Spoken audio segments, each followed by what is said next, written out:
So, continuing my keeping track of our whole journey to South Korea. And yeah, this is my hair today, okay? You know why? It is Friday the 13th, Friday the 13th, 2020. And I will look back on this. That's why I'm doing these videos. I will look back on this and be like, oh gosh, remember that? Okay. This has been the week of coronavirus. So, what started out as a virus over in Wuhan, China, which did actually impact my family because we hosted an international student from China and her family couldn't go back to China, so they moved in with us. And I mean, it's the first time I've had like a direct impact from something, on the other side of the world. Anyway, this thing spreads like the common cold, okay? But it's like a really bad flu is what they're saying. So the people that are really vulnerable to it are those same folks that are super vulnerable to the flu. So really, really young kids, old people, and people that have like immunosuppressant things. Like I have psoriasis and that's autoimmune. So apparently I'm on the list to be vulnerable to it. But anyway, so it then spread to Korea, which canceled my trip that was supposed to happen in 2 weeks to go out to Seoul to tour Eli's school and to see some houses. That trip got canceled, not because we're not allowed to fly out there, but because coming back, America, the CDC is like making everybody quarantine for 14 days. So it's the getting back that's the problem. So the spring break trip to Korea got canceled, which probably means when we move there in June, we show up with our suitcases and walk into the house they've picked for us. So, it is now in Italy and multiple places and America, okay? Now, it's still a pretty, when you think about the world population or even the American population, it's still a really small percentage of people who have gotten it, much less died from it. But it's still pretty easily transmittable. And the incubation period is up to 14 days. So you can have it and not even know for 2 weeks. And here, you're like licking everybody, right? So I also read from the CDC, not like somebody's crazy Facebook post, okay? From legit source, that the germs will stay alive on a hard surface for 9 days. So like your student's desk, your cell phone, 9 days this thing can stay alive on a hard surface. Okay, so America, of course, responds very interestingly. There's no toilet paper to be found anywhere because the thought is if you're stuck at your house for that many days and like can't go to the grocery store or anything like that, you're going to need toilet paper. So I have ordered 2 bidets to be attached to our toilets. So, which the bidets are cheaper right now than toilet paper. Okay, so everybody's buying 5 million rolls of toilet paper, bottled water. A friend of mine was at Kroger and she saw one lady just scoop in the whole row of bread, Kroger white bread, about 20 loaves. So I also have a feeling that in 2 weeks, everybody's going to come out of their houses with quite a bit of weight gain. Okay. So that's where we're at now. Today is Friday the 13th. It was a planned school holiday, but starting next week, Monday, we are at remote online school for at least 2 weeks. And that is per the recommendation of the governor. So, a couple things happened this week. And again, y'all all know this right now, right? But when I go back to look at this journey, I want to remember all of this. What was it, like 3 nights ago, the president, Trump, did a national address about it. and it freaked a lot of people out. And that's when like everybody needed a bunch of toilet paper. Yesterday, the Georgia Governor Kemp, I don't believe he's called a state of emergency yet, even though like all the states around us have. I think Florida did, North Carolina did, like a lot.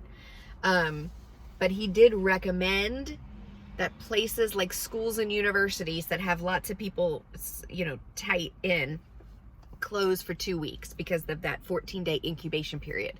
Well, our spring break is in 3 weeks. So what that means for Providence is that we'll have 2 weeks of online school and then spring break. And then we'll just, you know, see what happens from there. So with all of this, and I'm real worried about it because I'm, you know, out getting Starbucks and I'm about to go into the school and do some work. But I am being cautious, like the kids are at home, you know, that kind of thing. Anyway, I have been getting lots of messages asking me if we're still moving to Korea. So yes, it's a great time to sell a house, guys. Okay, so we're supposed to have an open house for our house on Sunday. Yeah, great time to sell a house when everybody's scared to go out. Although I have plenty of toilet paper just because we always need toilet paper because so many people live at our home. So it could be that we attract, we might put some toilet paper rolls out in the front yard. Maybe that will attract some house hunters. Okay. So great time to sell a house. Great time to move to an Asian country too.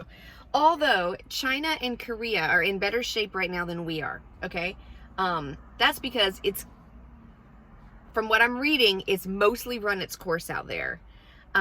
Kids in China are being able to go back to school. Businesses are reopening, you know, stuff like that. They're still being pretty cautious, but it's kind of run its course a little bit. And the thought is it's going to follow the flu season. So once the temperatures start warming up, it kind of kills the germs. So we will see. But it's kind of freshly in America. So I think that's why there's such panic out here. But yes, we're still moving to Korea. This does not change our plans at all.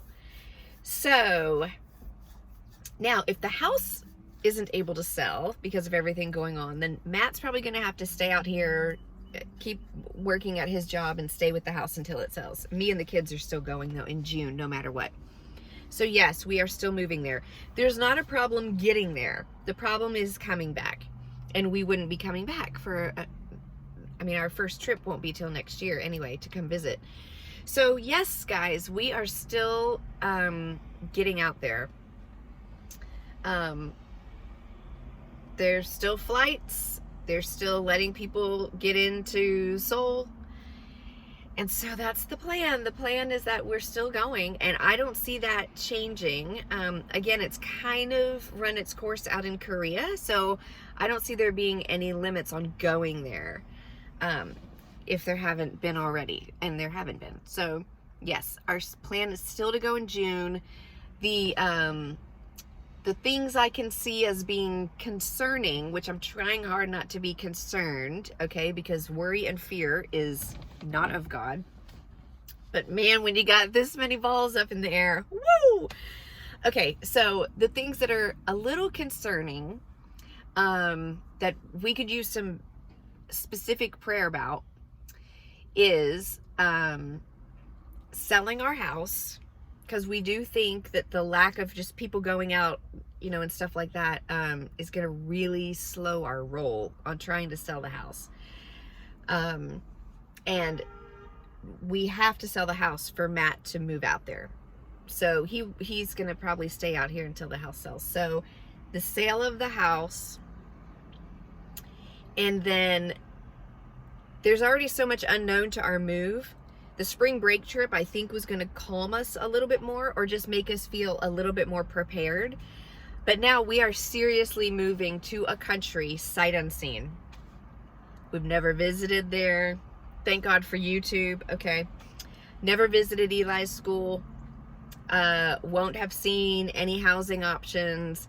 Completely sight unseen. We're putting our trust in the Providence Korea crew, who knows our family very, very well. But, you know, I would have liked to have gotten a visit under our belt But that's not going to happen. So just calming, prayer for calming, and that it all works out to our favor. That's kind of where we're at right now. So that's where we're at in our journey right now. Good times, guys. Stay safe. Wash your hands. They say don't touch your face, but I can't not touch my face. So I'm touching my face nonstop. But I also have hand sanitizer with me. So I'm just drinking that basically. But stay safe, wash your hands, and don't cough on people. How about that? And keep us in your prayers, because there was already so much unknown about this, and now there's even more. So that's the latest from the Millers on the Move. Thank you guys for your support, your encouraging words. I don't need any opinions about how stupid we are moving to Korea, where the virus was, and blah blah blah. Not helpful, because that's not changing our trajectory. So I appreciate the prayers and the words of encouragement, and thank you guys for even thinking of us. It's been kind of interesting to see how many people have texted me and sent me messages when they hear about Korea, and they're like, oh my gosh, are y'all still going? Like, I appreciate that we come to mind with that. Anyway, so that's the latest and greatest. You guys have a good Friday the 13th. Bye.